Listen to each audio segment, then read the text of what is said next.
नमस्कार, स्वागत है। ज्येष्ठ शुक्ल दशमी को गंगा स्वर्ग से धरती पर आई थी, इसलिए इस दिन को हिंदू धर्म में माँ गंगा के पृथ्वी पर अवतरण दिवस के रूप में मनाया जाता है। इसे गंगा दशहरा के नाम से भी जानते हैं। तो आइए आज बात करेंगे हम गंगा अवतरण कथा की। संदर्भ है श्रीमद् वाल्मीकि रामायण प्रथम भाग, जो कि गीता प्रेस गोरखपुर से प्रकाशित है। सबसे पहले हम ये जानते हैं कि आखिर यह कथा सुननी क्यों चाहिए।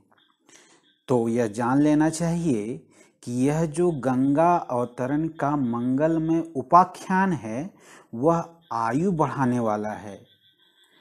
धन, यश, आयु, पुत्र और स्वर्ग की प्राप्ति कराने वाली यह कथा है। जो व्यक्ति इसका श्रवण करता है, वह संपूर्ण कामनाओं को प्राप्त कर लेता है। उसके सारे पाप नष्ट हो जाते हैं और आयु की वृद्धि के साथ साथ कीर्ति का विस्तार भी होता है। जो व्यक्ति अन्य लोगों को यह कथा सुनाते हैं, उनके ऊपर देवता और पितर प्रसन्न हो जाते हैं। इसलिए इस कथा को ध्यान पूर्वक भक्तिमय होकर सुनना चाहिए। श्री राम और विश्वामित्र का संवाद हो रहा है। श्री राम के द्वारा महामुनि विश्वामित्र से गंगा जी की उत्पत्ति और वृद्धि की कथा के संदर्भ में प्रश्न पूछने पर महर्षि विस्तार से बताते हैं। पर्वतराज हिमवान की दो कन्याएं हैं। मेना, जो कि पर्वतराज की पत्नी हैं, इन दोनों कन्याओं की जननी हैं। हिमवान की ज्येष्ठ पुत्री गंगा जी हैं। दूसरी कन्या का नाम उमा है। देवताओं द्वारा देव कार्य की सिद्धि हेतु गंगा जी को मांगने पर हिमवान ने धर्म पूर्वक उन्हें दे दिया। गंगा जी को त्रिपथगा या त्रिपथगामिनी भी कहा जाता है। जानते हैं ऐसा क्यों? पहले तो ये आकाश मार्ग में गई थी। तत्पश्चात ये गिरिराज कुमारी गंगा रमणीया देव नदी के रूप में देवलोक में आरूढ़ हुई थी। फिर जल रूप में प्रवाहित हो लोगों के पाप दूर करती हुई रसातल में पहुंची थी। आइए जानते हैं राजा सगर के संदर्भ में उनके पुत्रों की उत्पत्ति तथा उनके मन में जो यज्ञ करने की भावना जगी, उसकी कथा के संबंध में। बहुत पहले की बात है। अयोध्या में सगर नाम से प्रसिद्ध एक धर्मात्मा राजा राज्य करते थे। उनकी दो पत्नियां थीं। बड़ी पत्नी का नाम केशनी, जो कि विदर्भ राजकुमारी थी। दूसरी पत्नी सुमति अरिष्टनेमि कश्यप की पुत्री तथा गरुड़ की बहन थी। लेकिन इनके कोई पुत्र नहीं था, अतः वे पुत्र प्राप्ति के लिए सदा उत्सुक रहा करते थे। महाराज सगर अपनी उन दोनों पत्नियों के साथ हिमालय पर्वत पर जाकर भृगु प्रसवन नामक शिखर पर घोर तपस्या करने लगे। 100 वर्ष पूर्ण होने पर उनकी तपस्या द्वारा प्रसन्न हुए सत्यवादियों में श्रेष्ठ महर्षि भृगु ने राजा सगर को वर दिया। उन्होंने कहा कि एक पत्नी तो एक ही पुत्र को जन्म देगी, जो अपनी वंश परंपरा का विस्तार करने वाला होगा, तथा दूसरी पत्नी से 60,000 पुत्रों की उत्पत्ति होगी। महर्षि ने दोनों पत्नियों से पूछा कि आपको कौन सा वरदान चाहिए। तब रानी केसनी ने एक पुत्र का वर ग्रहण किया और कुछ समय पश्चात सगर के औरस पुत्र असमंज का जन्म हुआ। सुमति ने तुम्बी के आकार का एक गर्भपिंड उत्पन्न किया। उसको फोड़ने से 60,000 बालक निकले। राजा सगर का पुत्र असमंज पापाचारी हो गया था। नगर के बालकों को सरयू के जल में फेंक देता और जब वे डूबने लगते तब उनकी ओर देखकर हंसा करता। जब वह सत्पुरुषों को पीड़ा देने लगा तब पिता ने उसे नगर से बाहर निकाल दिया। असमंज के पुत्र का नाम था अंशुमान। वह बड़ा ही पराक्रमी, सबसे मधुर वचन बोलने वाला तथा सभी लोगों को प्रिय था। कुछ काल के पश्चात महाराज सगर के मन में यज्ञ करने का निश्चित विचार हुआ और वे अपने उपाध्यायों के साथ यज्ञ करने की तैयारी में लग गए। अब जानते हैं कि कैसे इंद्र के द्वारा यज्ञ के अश्व का अपहरण हुआ और कैसे सगर पुत्रों ने सारी पृथ्वी का भेदन कर दिया। राजा सगर की आज्ञा से यज्ञीय अश्व की रक्षा का भार सुदृढ़ धनुधर महारथी अंशुमान ने स्वीकार किया था, परंतु पर्व के दिन यज्ञ में लगे हुए राजा सगर के यज्ञ संबंधी घोड़े को इंद्र ने राक्षस का रूप धारण करके चुरा लिया। राजा सगर ने अपने 60,000 पुत्रों को घोड़े की खोज करने का आदेश दिया। सारी पृथ्वी का चक्कर लगाने के बाद भी उस अश्व को न देखकर उन महाबली पुरुष सिंह राजपुत्रों ने प्रत्येक के हिस्से में एक एक योजन भूमि का बंटवारा करके अपनी भुजाओं द्वारा उसे खोदना आरंभ किया। सब ओर से विदीर्ण की जाती हुई वसुधा आर्तनाद करने लगी। गंधर्वों, असुरों और नागों सहित संपूर्ण देवता मन ही मन घबरा उठे और ब्रह्मा जी को जाकर यह समाचार सुनाया। ब्रह्मा जी उन भयभीत देवताओं से कहते हैं, देवगण, यह सारी पृथ्वी जिन भगवान वासुदेव की वस्तु है तथा जिन भगवान लक्ष्मीपति की यह रानी है, वे ही सर्वशक्तिमान भगवान श्रीहरि कपिल मुनि का रूप धारण करके निरंतर इस पृथ्वी को धारण करते हैं। उनकी कोपाग्नि से ये सारे राजकुमार जलकर भस्म हो जाएंगे। इस बातचीत से देवता शांत हुए। जब सगर के पुत्र सारी पृथ्वी खोदकर तथा उसकी परिक्रमा कर खाली हाथ पिता के पास पहुँचे तो राजा सगर ने कुपित होकर पुनः पृथ्वी खोदने तथा घोड़े का पता लगाने को कहा। चोर तक पहुंचकर काम पूरा होने पर ही लौटने का आदेश प्राप्त कर वे 60,000 राजकुमार रसातल की ओर बढ़े और रोष में भरकर पृथ्वी खोदने लगे।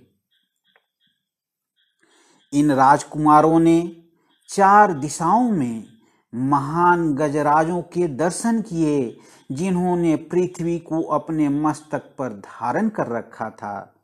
पूर्व में विरूपाक्ष, पश्चिम में सौमनस, उत्तर में श्वेतभद्र तथा दक्षिण में महापद्म।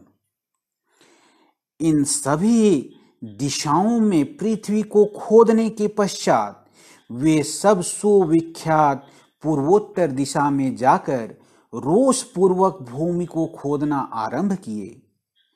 यहाँ राजकुमारों ने सनातन वासुदेव स्वरूप भगवान कपिल को देखा। राजा सगर की यज्ञ का वह घोड़ा भी पास में ही चल रहा था। वे सभी भगवान कपिल को ही चोर समझकर उन्हें मारने दौड़े। रोष में भगवान कपिल के मुंह से एक हुंकार निकली और सभी सगर पुत्र जलकर राख हो गए। अब आगे जानते हैं कि किस प्रकार अंशुमान रसातल में जाकर अश्व को ले आता है। बहुत दिन बीत जाने के बाद राजा सगर ने अपने पौत्र अंशुमान को चोर को ढूंढ लाने को कहा। अंशुमान उसी मार्ग से आगे बढ़े जो कि उसके चाचाओं ने पृथ्वी के भीतर बना दिया था। विनम्रता पूर्वक मार्ग में दिग्गजों से पूछता हुआ वह उस स्थान पर पहुंच गया जहां उसके चाचा सगर पुत्र राख के ढेर हुए पड़े हुए थे। यज्ञ का अश्व भी बगल में ही दिख रहा था। महातेजस्वी अंशुमान ने उन राजकुमारों को जलांजलि देने के लिए जल की इच्छा की, किंतु वहां कहीं भी कोई जलाशय नहीं दिखाई दिया। फिर पक्षीराज गरुड़ ने बताया कि लौकिक जल से इनका तर्पण उचित नहीं है, क्योंकि अनंत प्रभावशाली महात्मा कपिल ने इन्हें दग्ध किया है। हिमवान की जो ज्येष्ठ पुत्री गंगा जी हैं, उन्हीं के जल से इनका तर्पण होना चाहिए। अभी घोड़े को लेकर वापस जाओ और अपने पितामह का यज्ञ पूर्ण करो। राजा सगर को ये सारी बातें पता चली। उन्होंने कल्पोक्त नियम के अनुसार अपना यज्ञ विधिवत पूर्ण किया। वापस राजधानी आकर गंगा जी को ले आने पर बहुत विचार किया, किंतु किसी निश्चय पर न पहुंच सके। कोई उपाय नहीं सूझा और 30,000 वर्षों तक राज्य करके वे स्वर्गलोक को चले गए। आइए अब जानते हैं कि किस प्रकार अंशुमान और भगीरथ ने घोर तपस्या कर गंगा जी को पृथ्वी पर लाने का प्रयास किया। सगर के बाद अंशुमान राजा बने। फिर उन्होंने राज्य अपने पुत्र दिलीप को दिया और हिमालय के रमणीय शिखर पर तपस्या करने लगे। 32,000 वर्षों तक उन्होंने तपस्या की और फिर स्वर्गलोक को प्राप्त किया। राजा दिलीप भी पितरों की मुक्ति के लिए चिंतित रहते थे। दिलीप के पुत्र भगीरथ हुए। 30,000 वर्षों तक राज्य किया। उसके पश्चात राजा दिलीप रोग से पीड़ित हो गए, मृत्यु को प्राप्त किया और इंद्रलोक को गए। भगीरथ राजा बने। इनके कोई संतान नहीं थी।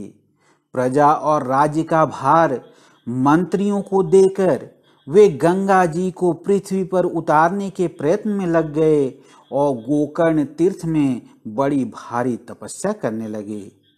1000 वर्षों तक दोनों भुजाएं उठाकर उन्होंने कठोर तपस्या की। इससे ब्रह्मा जी अत्यंत प्रसन्न हुए। ब्रह्मा जी का तपस्या से प्रसन्न होना और उसके बाद राजा भगीरथ का वरदान मांगना। राजा भगीरथ ने गंगा अवतरण तथा संतति के लिए वर मांगा। मनोरथ पूर्ण होने का आशीर्वाद दे ब्रह्मा जी ने बताया कि गंगा जी के गिरने का वेग पृथ्वी सहन नहीं कर पाएगी, इसलिए आप शंकर जी से इन्हें धारण करने के लिए राजी करने का प्रयास करें, क्योंकि इनके अलावा और कोई यह कार्य नहीं कर सकता। तब भगीरथ ने शंकर जी को प्रसन्न करने का निर्णय किया। तपस्या प्रारंभ की। ब्रह्मा जी के जाने के पश्चात राजा भगीरथ पृथ्वी पर केवल अंगूठे के अग्रभाग को टिकाए हुए खड़े हो 1 वर्ष तक भगवान शंकर की उपासना में लगे रहे। भगवान शंकर प्रसन्न हुए और उन्होंने गंगा जी को अपने मस्तक पर धारण करने का वरदान दिया। लेकिन गंगा जी को अहंकार हो गया। उन्होंने सोचा कि वे अपने प्रखर प्रवाह के साथ शंकर जी को लिए दिए पाताल में घुस जाएंगी। इससे कुपित हो गंगा जी को जटामंडल रूपी गुफा में शिव जी ने अदृश्य कर दिया। भगीरथ यह देखकर पुनः तपस्या में लग गए। लाख प्रयत्न किया गंगा जी ने, लेकिन वो पृथ्वी पर न जा पाई। कठोर तपस्या से राजा भगीरथ ने भगवान शिव को संतुष्ट कर लिया। तब महादेव जी ने गंगा जी को बिंदु सरोवर में ले जाकर छोड़ दिया और वहां छूटते ही उनकी 7 धाराएं हो गई। पूर्व की ओर लादिनी, पावनी और नलिनी, पश्चिम की ओर सुचक्षु, सीता और महानदी सिंधु तथा 7वीं धारा महाराज भगीरथ के रथ के पीछे पीछे चलने लगी। मार्ग में अद्भुत पराक्रमी माना राजा जहनु यज्ञ कर रहे थे। गंगा जी अपने जल प्रवाह से उनके यज्ञ मंडप को बहा ले गई। राजा जहनु इसे गंगा जी का गर्व समझकर कुपित हो गए और उन्होंने गंगा जी के उस समस्त जल को पी लिया। तब देवता, गंधर्व तथा ऋषि अत्यंत विस्मित होकर पुरुष प्रवर महात्मा जहनु की स्तुति करने लगे। उन्होंने गंगा जी को उन महात्मा नरेश की कन्या बना दिया। राजा जहनु प्रसन्न हुए और उन्होंने अपने कानों के छिद्रों द्वारा गंगा जी को पुनः प्रकट कर दिया। इसलिए गंगा जहनु की पुत्री एवं जाह्नवी भी कहलाती हैं। वहां से गंगा फिर भगीरथ के रथ का अनुसरण करती हुई समुद्र तक जा पहुंची और उनके पितरों के उद्धार रूपी कार्य की सिद्धि के लिए रसातल में गई। सभी राजकुमारों का उद्धार हुआ और वे स्वर्ग पहुंच गए। इस समय ब्रह्मा जी प्रकट हुए और भगीरथ से कहा, ये गंगा तुम्हारी भी ज्येष्ठ पुत्री होकर रहेंगी और तुम्हारे नाम पर रखे हुए भागीरथी नाम से इस जगत में विख्यात होंगी। त्रिपथगा, दिव्या और भागीरथी, इन तीनों नामों से गंगा की प्रसिद्धि होगी। इस कथा से हमें यह प्रेरणा मिलती है कि यदि मन में दृढ़ संकल्प हो तो निश्चित तौर पर प्रयास करने से परिणाम मिलता है। वीडियो देखने के लिए बहुत बहुत धन्यवाद।